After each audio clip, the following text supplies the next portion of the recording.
आपण इथे जाऊन मंदिरात जाऊ चल.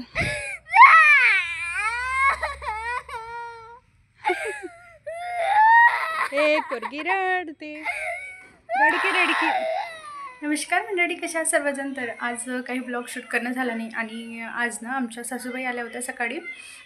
वीरची तब्येत खराब होती तर त्याला भेटायला आल्या होत्या त्या. आणि आज बऱ्यापैकी ऊन पडलेलं होतं तर त्याच्यामुळे मी कपडे वगैरे म्हणजे जे काही कामं होते एक्स्ट्राचे ते केलेले आहेत. आणि सकाळी लेट उठली होती त्याच्यामुळे सर्व कामं लेट झालेले होते. आणि आई येणार होत्या हे काही माहिती नव्हतं. आई बुलढाण्यामध्ये पोहोचल्यानंतर मला माहिती पडलं, म्हणजे हे घ्यायला गेले आईला तेव्हा माहिती पडलं की हे आई आलेलं आहे म्हणून. तर काही ब्लॉग शूट करणंच झाला नाही आज. तर आता म्हटलं थोडासा ब्लॉग शूट करूया. तर आता मोदक काय बनवायचे ह्याचा प्रश्न पडलेला आहे. काल तळणीचे मोदक केले होते, परवाच्या दिवशी आहेत मोतीचूरचे मोदक केले होते आणि ज्या दिवशी गणपती बसले त्या दिवशी केले होते पेढ्याचे मोदक. तर आता वेळ नाही आहे काही करायला, म्हणजे असे वेगळे मोदक करायला. नाहीतर आज मला उकडीचे मोदक बनवायचे होते. आत्तापर्यंत तर बनवलेले नाही आहेत, पण म्हटलं ट्राय करूया. कुठलीच गोष्ट आपण ट्राय केल्याशिवाय तर आपल्याला येणार नाही आहे. तर आता म्हटलं गुड डे बिस्किट आहे माझ्याकडे, तर त्याचे मोदक बनवूया. तर चला तुमच्यासोबत पण शेअर करते मी कसे बनवते काय बनवते. तर व्हिडिओ शेवटपर्यंत. तर मोदक बनवण्यासाठी मी तुम्हाला म्हटलं होतं आधी गुड डेचं बिस्किटचे करणार आहे, पण गुड डेचं बिस्किटचा एकच होता माझ्याकडे मोठा. तर मी माझ्याकडे जिमजमचे जे आहेत 2 बिस्किटचे पुढे होते.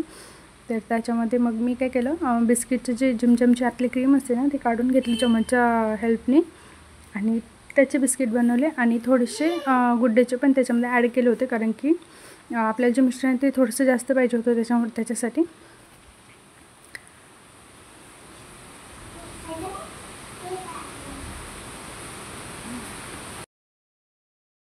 नंतर सर्व बिस्किटची जी आहे बारीक अशी पूड करून घेतली मिक्सरमध्ये आणि त्याच्यामध्ये थोडंसं दूध टाकून पुन्हा असं पेस्ट करून घेतली, घट्टसर असा उंड्यासारखं. हे बघू शकता. तर हळूहळू दूध टाकायचं आहे, थोडंसं जास्त नाही टाकायचं आहे. तर हे माझ्याकडे ना मोदकचा साचा आहे, तर त्याच्यामध्ये मी असं थोडंसं तूप लावून घेतलं आधी, कारण की आपला जो मोदक आहे तो पटकन म्हणजे निघाला पाहिजे, चिटकला नाही पाहिजे त्याला, त्याच्यासाठी.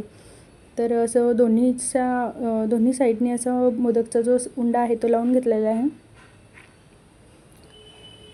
आणि मध्ये थोडीशी जागा ठेवलेली आहे, कारण की त्याच्यामधली जी क्रीम आहे ती मला मध्ये अशी ठेवायची आहे त्याच्यासाठी.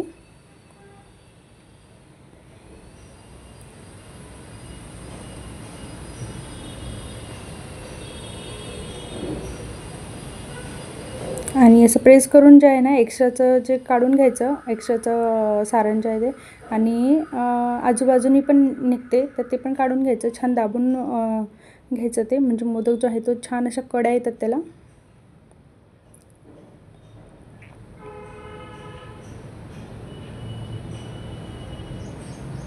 आणि बघा किती छान असा मोदक दिसतोय. आपले मोदक मस्त रेडी आहेत. यांचे बाप्पा.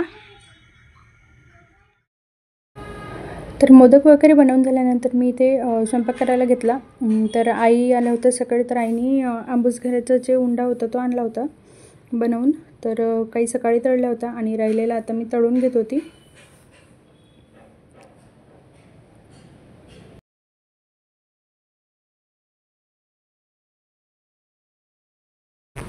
तर स्वयंपाक वगैरे आवरून झाल्यानंतर जेवण वगैरे करून घेतले, आरती केली, म्हणजे आधी आरती केली नंतर जेवण वगैरे केले आणि नंतर सर्व आवरून घेतलं, गॅसोटा वगैरे. आता भांडे घासायला घेतलेले होते. तर आता आजचा ब्लॉग जो होता असा होता. तुम्हाला कसा वाटला कमेंट करून सांगा आणि मोदकची रेसिपी जर आवडली असेल तर नक्की ट्राय करा.